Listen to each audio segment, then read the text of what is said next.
오늘 저는 본문의 말씀을 가지고 아브라함의 자녀라는 제목의 말씀 함께 나누기 원합니다. 이제 예수님과 유대인들 사이에서는 누가 진짜 아브라함의 자녀인가 하는 논쟁이 벌어집니다. 여기서 말하는 아브라함의 자녀라는 이런 표현은 말 그대로 하나님께서 택하신 민족, 하나님께서 택하신 백성을 뜻합니다. 즉 유대인들은 자신들을 아브라함의 자녀라고 주장하면서 하나님께서는 반드시 나의 편에 서 계신다 이렇게 주장하고 싶었던 것이에요. 그런데 예수님께서는 그런 유대인들을 향해서 너희는 하나님의 자녀가 아니라 마귀의 자녀다 이렇게 말을 합니다. 그런 예수님의 말씀을 유대인들은 전혀 이해할 수가 없었습니다. 왜냐? 자신들이 아브라함의 자손인 것은 이거는 부인할 수가 없기 때문이죠. 아브라함의 자손으로 그 피를 물려받아 태어난 자기들은 결코 이 마귀의 자녀일 리가 없다는 겁니다.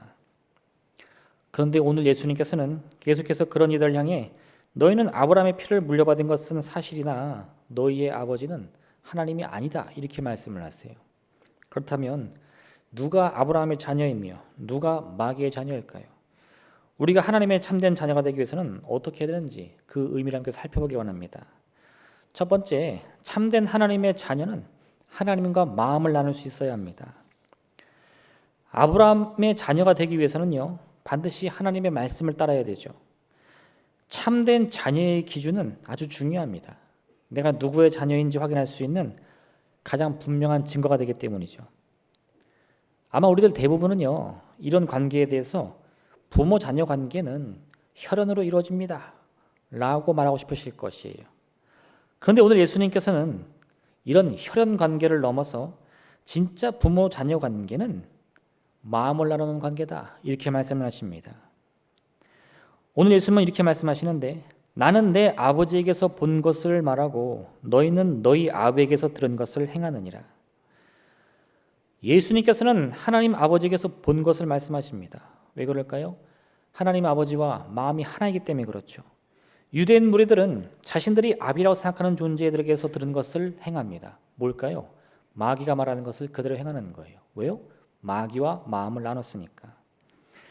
예수님의 말씀과 유대 무리들의 행함이 일치했다면 아무런 문제가 되지 않습니다. 왜요?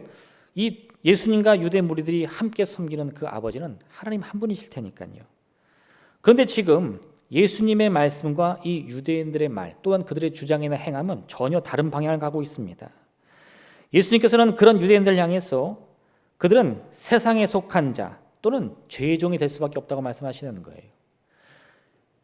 나는 하나님 아버지의 말씀을 전하고 행한다. 그런데 너희가 진실로 아브라함의 자녀라면 하나님의 백성이라면 하나님께 들은 말씀을 행해야 할 텐데 왜 나와 다르냐 이거예요. 그러니 결국 너희들은 하나님의 백성이 될 수 없다 이렇게 말씀하시는 겁니다. 예수님의 말씀에 유대인들은 크게 화가 났습니다. 왜요? 한 번도 그걸 의심해 본 적이 없거든요. 우리는 아브라함의 자손이 맞습니다. 하나님이 우리 이스라엘 택하셨습니다. 우리 역사를 알지 못합니까? 그들이 하고 싶은 말이 얼마나 많겠어요. 더군다나 이 혈연이라는 관계는요, 그들이 주장할 수 있는 가장 큰 증거였어요. 나는 아브라함의 몇 대의 자손입니다. 그런데 예수님께서는 그런 유대인들을 향해서 피를 물려받은 것만으로는 아무 소용이 없다는 거예요. 참된 자녀는, 참된 백성은 마음을 나누며 아버지에게서 들은 것, 아버지에게서 본 것을 행하고 말할 수밖에 없다는 거죠. 그 가장 분명한 증거로 이 유대인들은 하나님의 진리를 선포하시는 예수님을 죽이려고 하고 있습니다. 그 진리가 하나님의 말씀인 것을 전혀 깨닫지 못하고 있어요. 그것은 무슨 말을 뜻하는 것입니까? 이 유대인들이 자기가 섬기는 이가 하나님 아버지가 아닌 것을 모르고 있다는 거예요. 아니 내 아버지가 하나님이신데 그 하나님의 말씀을 예수님이 전하고 있으면 저거 어디서 들어본 것 같은데 저거 내가 어디서 본 것 같은데 이렇게 말해야 되는데 저가 누구냐? 저는 바알세불의 종이 아니냐? 이렇게 말한다는 거예요. 그럼 누가 잘못된 겁니까? 지금 이 유대인들은요 자신들이 아브라함의 피를 이어받았다 그 사실 하나만을 주구장창 주장하면서 자기들과 다른 모든 사람들이 다 거짓이라는 거예요. 나랑 틀리면 그가 마귀라는 거예요. 그러니 그들의 눈에 비추어 봤을 때 예수님의 말씀이 아무리 진리에 가깝고 그 생각 속에 아무리 능력이 나타난다 하더라도 예수님은 마귀일 수밖에 없습니다. 왜요? 나랑 다르니까. 내가 하나님의 진짜 자녀인데 너는 나랑 다르니 당신은 마귀일 수밖에 없습니다. 이게 유대인들이 주장하는 바예요. 그런데 예수님께서는요, 똑같은 방법으로 말씀하십니다. 하나님의 말씀을 내가 전하는데 너희가 내 말을 들을 줄 모르니 마귀의 자녀들은 너라는 거죠. 한 가지 예를 들어보면요, 이 안식일 계명을 지키는 것은 유대인의 방법과 예수님의 방법이 너무 다릅니다. 유대인들에게 있어서 안식일을 거룩하게 지키는 방법은 무엇이었느냐? 아무 일도 하지 않는 거예요. 그날은 복되고 거룩하니까 아무 일도 하면 안 된다는 겁니다. 텔레비도 보면 안 되고 물건도 사 먹으면 안 되고 친구와 전화해도 안 되고, 그러면 복되고 거룩한 날이 된다는 거예요. 근데 예수님은 그렇게 말씀하지 않으십니다. 그날은 안식일이기 때문에 더욱더 사람들을 고통에서 해방시키고 질병을 고쳐주고 그들의 생명을 살려야 된다는 겁니다. 진짜 복되고 거룩한 날이라는 것은 아무 일도 하지 않는 그런 날이 아니고 더욱 힘써 생명을 살리는 날이다, 이렇게 말씀하시는 거죠. 또 하나, 이 예수님과 유대인들의 가장 큰 차이 중에 하나는 또 뭐냐? 이 세리나 죄인 같은 사람들을 대하는 태도였어요. 유대인들에게 있어서 사람을 판단할 때는요, 정한 사람이 있고 부정한 사람이 있습니다.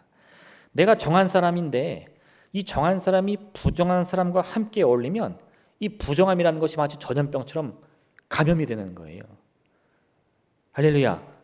요즘 코로나 되게 무서우시죠? 전혀 안 무서우신가요? 왜 무섭죠?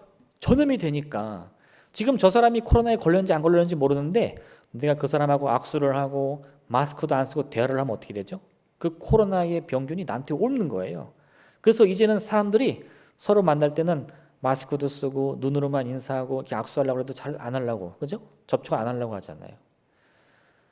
부정함도 마찬가지입니다. 부정한 사람과 가까이 있으면 그 부정함이 나를 오염시키는 거예요. 그래서 누가 부정한 사람인가 눈을 크게 뜨고 쳐다보다가 부정한 사람이 오면 어떻게 해요? 쫓아내는 거예요. 저리 가! 저리 가! 뭐? 애들 가! 네. 나도 부정해질지 모르니까. 그러니 그런 유대인들의 눈으로 봤을 때 부정의 대명사인 이 죄인들, 특히 그들의 중에 하나가 이 세리잖아요. 그 세리들과 함께 어울리며 대화를 하고 식사를 하면 어떻게 돼요? 저 사람 아무것도 몰라. 저 부정함이 그 온몸을 다 썩어 들어갈 텐데 무식한 거 아니야? 근데 더군다나 그런 예수님께서 자기를 하나님의 아들이라고 말씀하시니까 이건 뭐 도무지 이해가 안 가는 거예요. 유대인들의 기준으로 본다면 예수님처럼 이 세리나 죄인들과 어울리는 일은 있을 수 없는 일입니다. 내가 정하고 거룩한 존재라면 그런 부정한 사람들은 멀리하고 배척해야 되지 그들과 함께 해서는 안 되는 거예요. 근데 예수님은 어떻게 하시나요? 예수님은 그들과 늘 함께 하십니다. 그리고 그들에게, 유대인들 향해 예수님이 왜 죄인과 함께 하는지 이렇게 말씀하시는 거예요. 건강한 자에게는 의사가 쓸데없고 병든 자에게야 쓸데있느니라. 예수님이 이 땅에 오신 이유가 무엇입니까? 죄인들을 구원하기 위함이었죠. 근데 그런 구세주가 죄인들 향해서 저리 가! 저리 가! 이 부정한 놈들. 그러면 누굴 구원할 거예요 도대체? 그게 더 말이 안 되는 거 아니에요? 예수님은 우리와 같은 죄인들을 위해 이 땅에 오셨습니다. 그래서 내가 이뻐서 안아주는 게 아니에요. 그 오해하시면 안 돼요. 예수님이 나한테 반했나 봐. 이러시면 안 되고 내가 죄인이기 때문에 나를 불쌍히 여겨주시는 거예요. 예수님이 아니면 내가 살 수 없기 때문에. 그럼 예수님이 유대인들 향해서 왜 그들을 건강한 자라고 말씀하셨을까요? 그들이 하나님의 구원을 필요로 하지 않는 의인이기 때문이 그런 것이 아닙니다. 이 유대인들은 스스로가 자기를 건강한 사람이라고 말하고 있어요. 하나님이 은혜 주시면 은혜 필요 없습니다. 구원 주시면 구원 필요 없습니다. 나는 혼자서도 잘해요. 나는 얼마나 정직한 줄 아십니까? 나는 늘 금식합니다. 11조 안 빼먹습니다. 예배 안 빼먹습니다. 이렇게 말하는 거예요. 그러니 내 스스로도 혼자 구원을 잘 하는데 하나님의 도움이 왜 필요하겠어요? 그래서 예수님은 그들의 그런 교만한 주장을 너희들은 건강한 자냐? 너희들은 의사가 필요 없다. 이렇게 말씀하시는 겁니다. 아무리 실력이 뛰어난 의사라 하더라도요, 환자가 그런 의사에 대해서 마음을 열지 않으면요, 그 병 못 고칩니다. 제가 예전에 사역하던 교회에 어떤 안수 집사님이 의사가 있었어요. 가끔 그분이 병원에서 있었던 일들을 이야기해 주시는 경우가 있었는데 한번 이런 일이 있었습니다. 그분이 대학병원에서 일을 했는데 대학병원 진료실에 이렇게 앉아 있었더니 어떤 중년 여성분이 들어오셨는데 딱 봐도 잘 산다는 게 눈에 보일 정도였대요. 머리부터 발끝까지 아주 화려하게 차려입으셔가지고 들어왔는데 이 부인은 당당하게 들어오는데 그 뒤에 따라던 남편은 안절부절 못하면서 뭐 어떻게든 뭘 하려고 막 이렇게 초지하더라는 겁니다. 그래서 왜 무슨 일인가 봤더니 남편이 보기 부인은 분명 아파요. 여러 가지 이상 증세들이 나타나는 것 같습니다. 그래가지고 여기저기 병원을 다니는데 부인이 남편과 함께 병원에 갈 때마다 도무지 의사의 말을 듣지 않는 거예요. 아니나 다를까 이 본인도요. 그 여성분을 딱 보자마자 남편의 이야기를 듣고 그런 증상이 있나 몇 가지 이렇게 진찰을 해보니까 의심이 되더래요. 그래서 그 부인에게 이러이러한 지금 증상이 의심이 됩니다. 지금 검사해봐야 될 것 같습니다. 말을 했대요. 그랬더니 이 부인이요 갑자기 어디서 들었는지 여러 가지 의학 지식을 막 동원해가지고 뭐 이럴 때는 이거 저럴 때는 저거 이거 먹으면 되지 않아요? 이거는 이렇게 오해되지 않아요? 그러면서 자기의 이 진단을 다 조목조목 반박하더라는 거예요. 무슨 말이에요? 의사한테 당신이 틀렸다는 거예요. 나도 조금 질병을 아는데 당신 돌팔이 아니야? 이게 잘못 진단한 거 아니야? 이러면서 막 따지더라는 겁니다. 아무리 설명을 하고요. 아무리 이야기를 해도 도무지 듣질 않는다는 거예요. 결국 그 부인은 아무 검사도 받지 않고 그대로 집으로 돌아갔다는 겁니다. 그분은 치료를 받았을까요? 못 받았을까요? 하나님의 진짜 자녀는요. 하나님과 마음을 나눌 수 있어야 돼요. 마음을 나눌 수 있어야 됩니다. 이걸 제가 거꾸로 설명하면 이런 건데 여러분 요나 기억하시죠? 요나는 하나님의 심판 선포를 듣고도요. 그 심판을 말씀하시는 하나님의 마음이 무엇인 줄 알았어요. 아, 우리 하나님 자비와 긍휼이 크신 분인데 그런 분이 막 함부로 남 심판하고 불내리는 분이 아닌데 이 걱정되는데 네. 이 정도는 돼야 된다는 거예요. 물론 요나가 그것 때문에 욕심 부려가지고 도망을 쳤긴 했지만 하나님과 마음을 나눈다는 것은 이런 겁니다. 정말 하나님이 원하시는 것이 무엇인가? 정말 하나님이 이와 같은 응답을 내게 주시는 이유가 무엇인가? 나를 향한 하나님의 진심을 발견할 수 있는 믿음이 있어야 된다는 겁니다.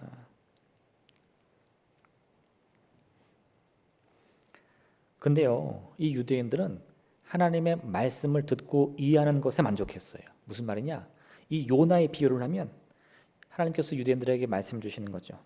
40일이 지나면 니네는 멸망하리라. 그래서 유대인들이 어떻게 해요? 환호하는 거예요. 할렐루야! 니네의 성은 반드시 망할 거다. 40일만 기다리면 저 성은 분명히 멸망한다. 근데 그 성은 망해요? 안 망해요? 안 망해요. 그들이 회개하고 심지어는 가축까지 금식하며 회개해서 하나님께 용서받아요. 그걸 본 유대인들은 어떻게 반응할까요? 하나님 당신이 거짓말했습니다. 분명히 멸망한다 했는데 왜 용서해 주십니까? 당신이 틀렸습니다. 이렇게 말한다는 겁니다. 왜 그런 일이 벌어집니까? 하나님이 틀려서가 아니라 애초부터 유대인들이 하나님과 마음을 나누지 못했기 때문입니다. 지금 유대인들이요 예수님을 죽이려는 이유가 바로 거기 있었어요. 이 유대인들은 하나님을 배신하려고 해서 예수님을 죽이려는 게 아닙니다. 야, 우리 하나님 그만 믿자. 하나님께 등 돌리자. 이래서 예수님 죽이려는 게 아니라 예수를 죽여야 우리가 하나님 잘 믿는 거야. 그래야 하나님 기뻐하실 거야. 이렇게 생각한다는 거예요. 이게 얼마나 어리석은 일입니까? 하나님이 자기 독생자를 사랑하는 아들을 보내셨는데 그 아들을 죽이면 그 아버지의 사랑을 받을 수 있겠어요? 그건 아버지의 원수가 되는 일 아니겠습니까? 근데 그 사실을 깨닫지를 못해요. 왜요? 마음을 나눠본 적이 없으니까. 여러분 부부 사이에도요, 부모 자녀 사이에도 아무리 많이 시간 같이 보내고 같이 있는다고 해도요, 서로의 마음을 이해하지 못하면 아무 소용이 없습니다. 말 그대로 남보다 못한 관계일 뿐인 거예요. 말만 부부고 말만 부모 자녀지 서로가 서로에 대해서 마음도 알지 못하고요. 대화는 하는데 그 대화에 진심이 전혀 없는 거죠. 진짜 부모와 자녀 사이라면요, 마음으로 이해할 수 있어요. 굳이 말하지 않아도요, 눈만 봐도 그 뜻을 알 수 있습니다. 아침에 일어나서 우리 엄마가 무슨 말 하나, 우리 아빠가 무슨 말 하나, 그것만 딱 들어도 엄마 기분 오늘 안 좋은데, 야 오늘 조심해야겠다. 오늘 말 잘 들어야지. 탁탁 나와요. 우리 애들요, 제 눈빛만 봐도 쫙 바짝 긴장합니다. 야 아빠 화났어. 조심해. 말 조심해. 말 잘 들어야 돼. 네. 왜요? 마음을 이해할 수 있으니까요. 우리가 해야 할 일은 무엇이냐? 하나님과 마음을 나누는 거예요. 하나님은 우리와 관계를 맺길 원하십니다. 하나님은요, 저 구억 멀리 하늘에 계셔서 이것들 잘하나 못하나 보자 이렇게 지켜보시는 분이 아니에요. 우리와 함께 늘 가까이 하면서 너 오늘 슬프니? 너 오늘 기쁘니? 뭐가 힘드니? 늘 함께 마음으로 대하기 원하시는 분입니다. 근데 그 하나님을 향해서 문 꼭 끌어잠그고 하나님은 신경 쓰지 마세요. 하나님은 축복이나 주세요. 이러고 있으니 그게 진짜 자녀가 될 수 있냐 이 말이에요. 여러분, 하나님과 마음을 나누시길 바랍니다. 하나님의 뜻을 깨닫는다는 것은 다른 게 아니에요. 하나님이 나를 얼마나 사랑하시는지 그것을 머리로 이해하는 것이 아니라 마음으로 이해하는 거예요. 그게 진짜 자녀입니다. 두 번째는 뭐냐? 진짜 자녀라면요, 하나님의 뜻을 행할 수 있어야 돼요. 하나님과 함께 마음을 나누는 사람은요, 반드시 그 깨달은 바를 행동으로 옮길 수 있어야 됩니다. 왜요? 믿기 때문이죠. 야고보서의 말씀이 아주 우리에게 큰 도움을 주는데요. 야고보서 2장 14절 말씀은 이렇게 말씀하는데, 내 형제들아, 만일 사람이 믿음이 있노라 하고 행함이 없으면 무슨 유익이 있으리요? 그 믿음이 능히 자기를 구원하겠느냐 말씀합니다. 구원할 수 없는 믿음은 뭐죠? 그건 가짜예요. 진짜가 아닙니다. 우리가 입술로 아무리 하나님의 이름을 부르면요, 예수님을 나의 구세주로 고백한다고 하도요, 정작 우리들의 삶을 구원할 만한 믿음이 없으면 그 고백이 무슨 소용이 있겠습니까? 하나님 있습니다. 예수님이 그리스도가 맞죠. 근데 나는 몰라요. 나랑은 상관없어요. 그게 무슨 믿음이에요? 하나님이 진짜 존재하고 계시고 나를 사랑하고 계시고 예수님이 나의 진정한 구세주라는 것을 우리가 믿고 진짜 그것을 믿음으로 갖는다면요, 내 안에서부터 뭔가 불붙는 듯한 열정이 나가지고 뭔가를 하지 않으면 견딜 수가 없어요. 그게 뭐죠? 그게 행동입니다. 지금 우리가 주목해야 할 것은 예수님을 거부하고 예수님을 죽이려고 하는 사람들 역시 그 입술로는 하나님을 고백하고 있다는 사실에 주목해 봐야 돼요. 유대인들로 입으로 뭐라 그래요? 하나님은 위대하십니다. 하나님은 훌륭하십니다. 하나님은 창조주십니다. 고백은 해요. 근데 거기서 끝납니다. 하나님이 창조주면 뭐합니까? 그들에게 있어서 저 세리와 죄인들은 핍박받아야 될 대상이고 원수는 때려야 될 놈들이고 사랑이라고는 눈꼽만큼도 없는데요.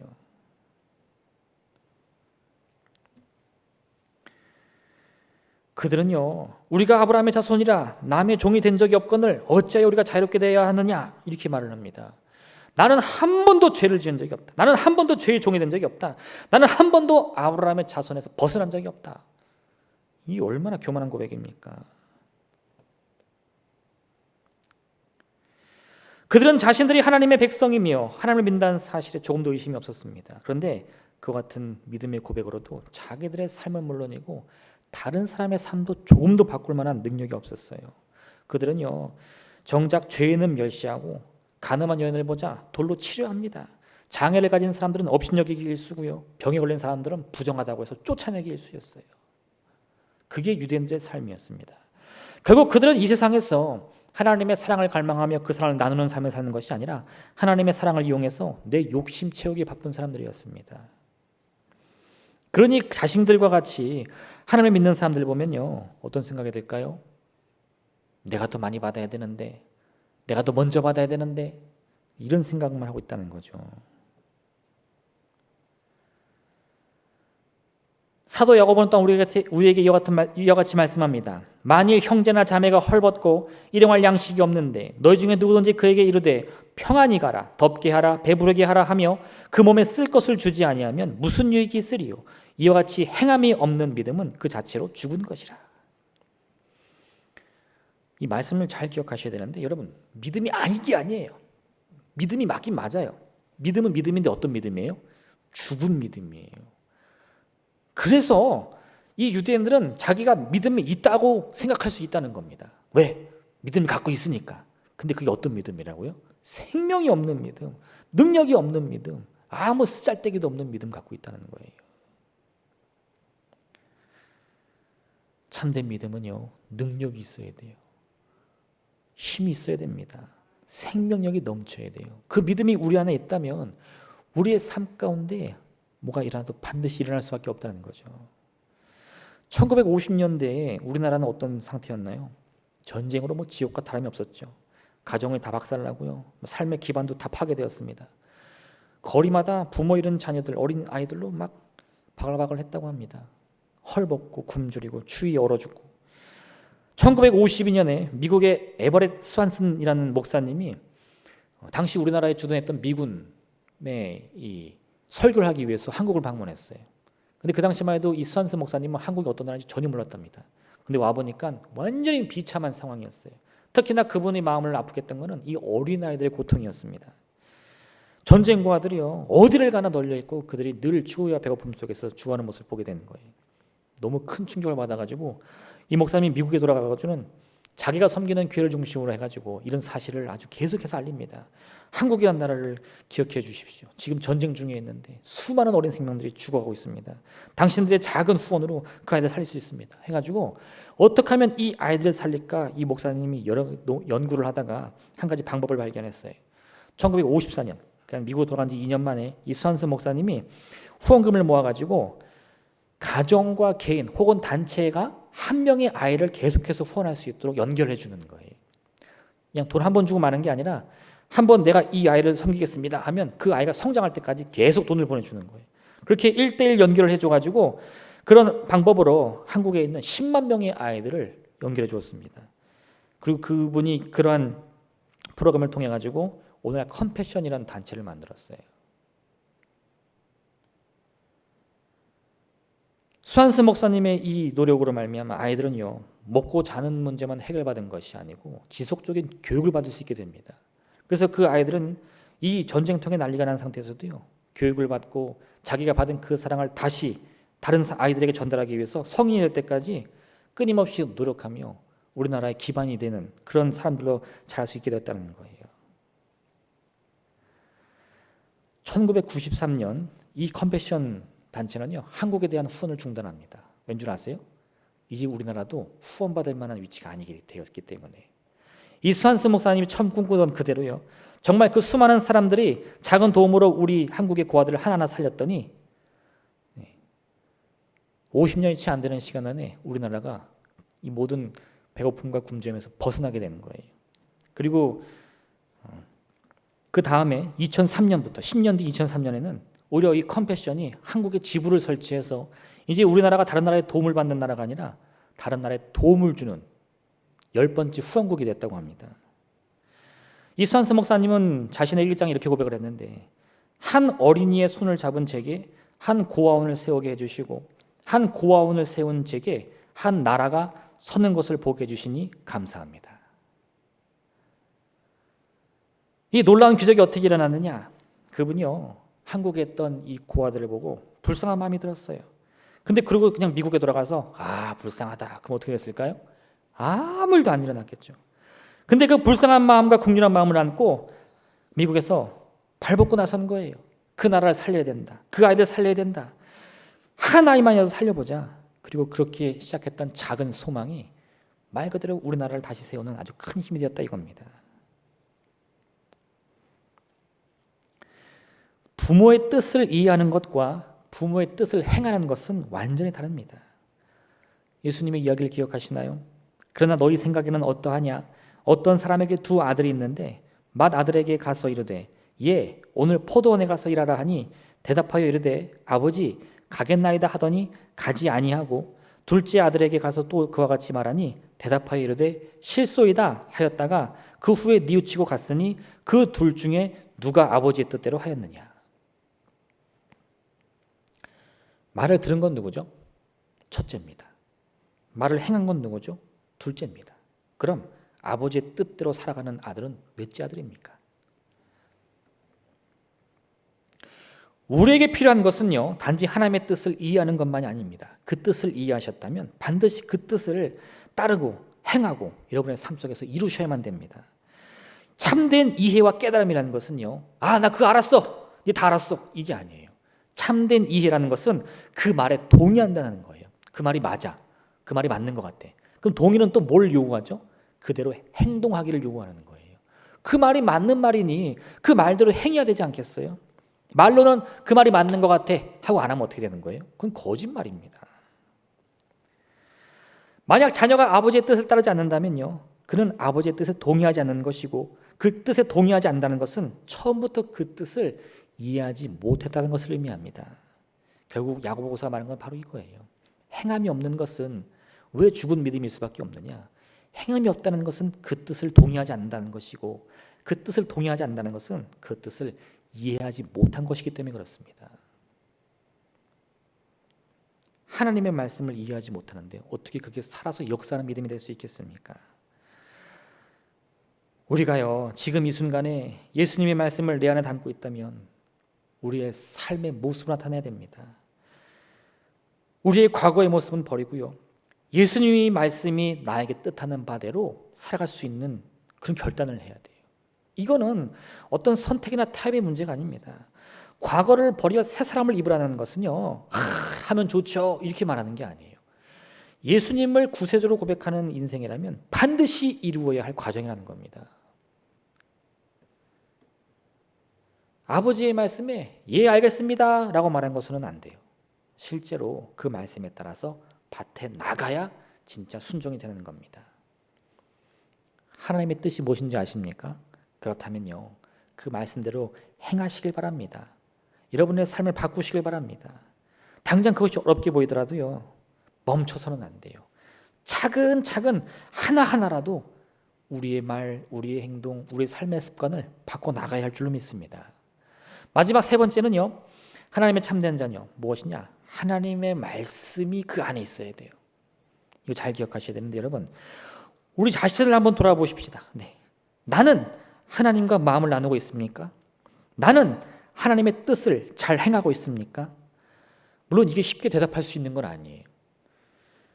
지금 제가 이렇게 강조한다고 하더라도요, 그거 못한다고 해서 절망하지 마세요. 사실 거의 대부분이 너무 어려워서 잘 못하는 거예요. 근데 여러분, 사실 이게 하나님과 마음을 나누고 하나님의 뜻을 행한다는 게 어려운 이유는 다른 게 아닙니다. 그 진짜 이유는 다른 데 있어요. 뭐냐? 그 일을 시작하기 위해서 가장 필요한 일, 가장 먼저 해야 할 일, 하나님의 말씀을 마음속에 담는 것부터가 안 되기 때문에 그래요. 하나님의 말씀을 알아야 그 뜻을 이해하지 않겠어요? 하나님의 말씀을 알아야 그 뜻을 행하지 않겠어요? 사실 여러분, 물론 오늘의 이 이야기에서 예수님을 거부하는 이 유대인들이 하나님의 말씀을 모르는 건 아닙니다. 근데 여러분, 그걸 오해하시면 안 돼요. 예수님이 유대인들을 마귀의 자녀라고 했다고 해서 하나님의 말씀은 몰라도 마음만 나누고 뜻만 행하면 된다 이렇게 말씀하시는 게 아니에요. 애초에 하나님의 말씀을 모르면요, 마음을 나눌 수도 없고 그 뜻을 행할 수도 없는 겁니다. 나는 포도나무요 너희는 가지라. 그가 내 안에 내가 그 안에 거하면 사람이 열매를 많이 맺나니 나를 떠나서는 너희가 아무것도 할 수 없음이라. 무슨 말씀입니까? 예수님은 우리의 포도나무가 되시고 우리는 그 나무에 붙어있는 가지가 되는데, 이 가지가 살아나면 어떻게 되느냐? 반드시 나무에 붙어 있어야 된다는 거예요. 그 가지가 얼마나 튼튼한지, 얼마나 아름답게 뻗쳐 있는지, 얼마나 많이 열매 맺는지 안 중요해. 더 중요한 건 뭐냐? 그 가지가 포도나무에 붙어 있냐 아니냐예요. 거기서부터 시작되는 겁니다. 포도나무에 가지가 붙어 있어야 그 다음에 어디로 뻗어나갈지, 열매를 어떻게 맺을지 그걸 고민할 수 있는 거지. 포도나무가 있는지 없는지도 모르면서 어떻게 하면 열매 맺지?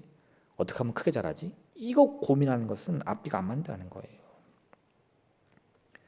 지금 우리가 하나님과 함께 마음을 나누길 원하고 또한 그 뜻을 행하기를 원한다면요, 다른 게 아닙니다. 하나님의 말씀을 알아야 돼요. 그 말씀 자꾸 들어야 되고 반복해서 읽고 외우고 마음에 담아야 돼요. 그래야 하나님의 말씀을 통해 하나님의 뜻이 무엇인지를 깨달을 수 있죠. 천리길도 어떻게 가야 돼요? 한 걸음부터 가야죠. 우리의 목적지는 저 멀리 천리에 있을지 모르겠지만요, 당장 첫 번째 발걸음을 띄어야 그 목적지를 향해 나아갈 수 있는 겁니다. 그리고 첫 발걸음이 뭐냐? 하나님의 말씀을 가까이 하는 거예요. 가까이 하는 거예요. 저도 처음에 사실 이거 이해 안 갔어요. 할렐루야. 네. 그 어려운 말씀을 왜 외워야 되는지 잘 몰랐어요. 근데 여러분, 자꾸 이거를 되뇌고 반복하다 보면요, 처음에 내가 이 마음에 담았던 생각이나 그런 게 막 바뀔 때가 있어요. 이 말씀이 이런 뜻이었어? 이 말씀이 나한테 이런 위로를 주는 거였어? 근데 그런 경험을 하면 그때는 말씀을 그냥 듣고 아는 게 아니라 정말 내 안에서 뭔가 길을 제시하는 것 같아요. 정말 말씀이 나한테 대화하는 것 같아. 이쪽으로 가라. 이쪽으로 가라. 네. 할렐루야. 네. 지금 이렇게 웃으시는 분들 다 경험 있으신 것 같아요. 그죠? 네. 이거는 정말 말로 설명하기가 너무 어려워. 한번 느껴보셔야 돼요. 한 번은 예수님에게 한 청년이 찾아옵니다. 그리고 예수님에게 이렇게 물어봤어요. 선한 선생님이여, 내가 무엇을 하여야 영생을 얻으리까? 예수님이 그에게 뭐라고 말씀하시냐? 모세 율법에 관해 말씀하십니다. 내가 계명을 안 하니 살인하지 말라, 간음하지 말라, 도둑질하지 말라, 거짓 증언하지 말라, 속여 빼앗지 말라, 내 부모를 공경하라 하였느니라. 무슨 말입니까? 구원받으려면 살인하지 말고 거짓말하지 말고 부모 공경하라는 거예요. 그랬더니 이 젊은이가 내가 어려서부터 이와 같은 말씀을 다 잘 지켰습니다 대답했어요. 그때 성경은 뭐라고 표현하냐? 예수님이 그 청년을 사랑했다 표현합니다. 왜 그러셨을까요? 그 청년이 하나님의 말씀을 그 마음에 담았기 때문이에요. 그 말씀을 열심히 듣고 외우고 행하려고 노력했기 때문이에요. 물론 그 다음의 말씀은 참 실망스럽지만 이 청년이 어떻게 해요? 한 가지 부족한 것이 있으니 너의 가진 것을 다 나눠주고 날 따르라. 그때는 어떻게 했어요? 도망갔어요. 그런데 이 청년에게서 우리가 배울 것은 무엇이냐? 그 첫 출발은 좋았다는 겁니다. 우리가 하나님의 마음을 이해하며 그 뜻을 따를 수 있는 이유는 다른 게 아닙니다. 하나님의 말씀을 우리가 알고 있기 때문이에요. 사람들이 물어보죠, 우리한테. 아유, 뭐하러 이렇게 교회 열심히 다녀요? 왜 이렇게 교회 열심히 나오세요? 대답할 게 별로 없는데 한 가지 생각나는 게 있어. 어떻게? 성경이 그렇게 하라고 했으니까. 뭐예요? 말씀을 듣고 알아서 해보는 거예요. 왜 하나님이 나한테 그렇게 말씀하셨는지 나도 해보는 거예요. 근데 자꾸 해보니까 내 삶이 바뀌거든요. 내가 할 수 없는 일들이 일어나고 정말 사람들에게 기적이라고밖에 표현할 수 없는 일들을 내가 경험하게 되거든요.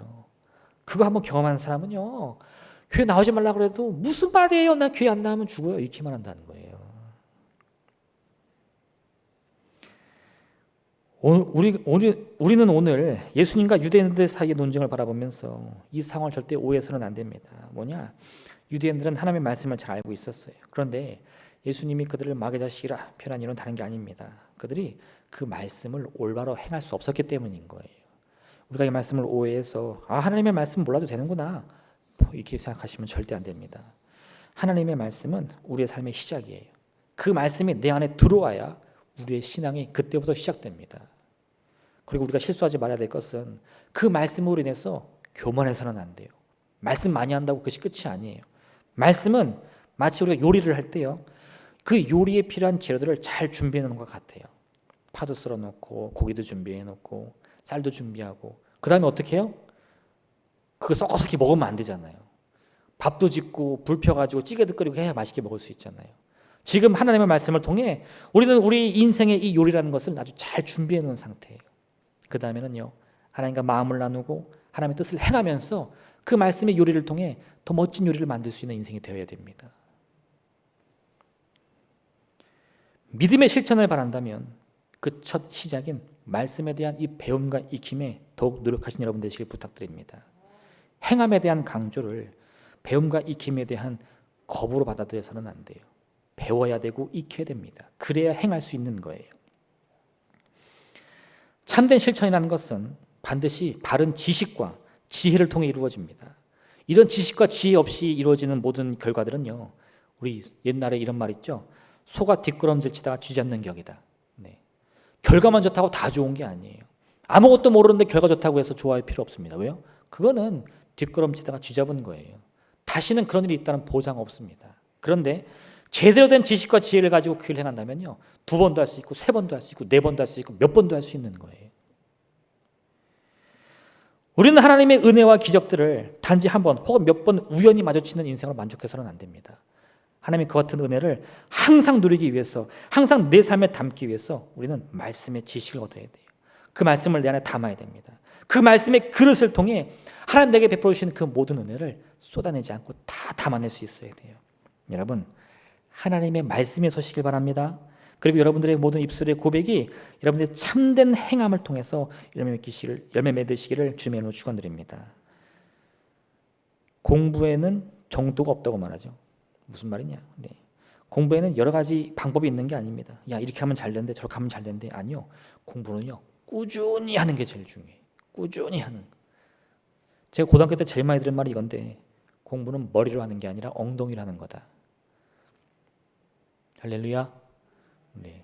이해하셨나요? 네. 엉덩이 무거운 사람이 공부 잘하는 거예요. 처음부터 아름다운 열매를 맺을 수 있는 그런 씨앗은 없습니다. 아무리 좋은 씨앗도요, 지금 당장은 그냥 하나의 씨앗에 불과한 거예요. 그 씨앗을 땅에 심고 물을 주고 여러 가지 잘 노력을 해서 가꿔야만 그 씨앗이 자라나서 열매 맺을 수 있는 겁니다. 지금은 변화를 위한 첫 발자국이 필요한 때입니다. 우리 인생의 변화를 위해 우리는 무엇을 해야 됩니까? 하나님의 말씀을 배우시기 바랍니다. 익히시기 바랍니다. 마음에 담으시길 바랍니다. 그리고 그 말씀에 따라서 여러분의 삶을 바꾸려고 노력해 보시길 부탁드려요. 그런 후에야 우리의 삶이 그 말씀에 따라서 조금씩 변화되는 것을 느낄 수 있는 거예요. 믿음의 다른 말은 인내입니다. 견디는 거예요. 우리는 단지 시작 자리에 있을 뿐이지만 오래 참음과 이 인내를 통해서 우리는 이 경주를 반드시 승리하게 될 줄로 믿습니다. 우리 함께 시간 기도하기 원합니다. 오늘의 말씀 꼭 기억해 주시면서요, 하나님, 우리가 참된 주님의 자녀가 되게 허락하여 주옵소서. 이를 위해 그 무엇보다 하나님의 말씀에 힘을 쏟게 하여 주옵소서. 그 말씀이 내 힘이 되게 도와주시고 나에게 빛이 되게 도와주시고 말씀의 빛을 따라 한 걸음 한 걸음 나아가서 순종하며 주의 뜻을 이룰 수 있는 참된 주인 자녀의 삶을 살게 하여 주옵소서. 우리 주님의 이름 세번 부르며 간절히 기도하겠습니다. 주여, 주여, 주여.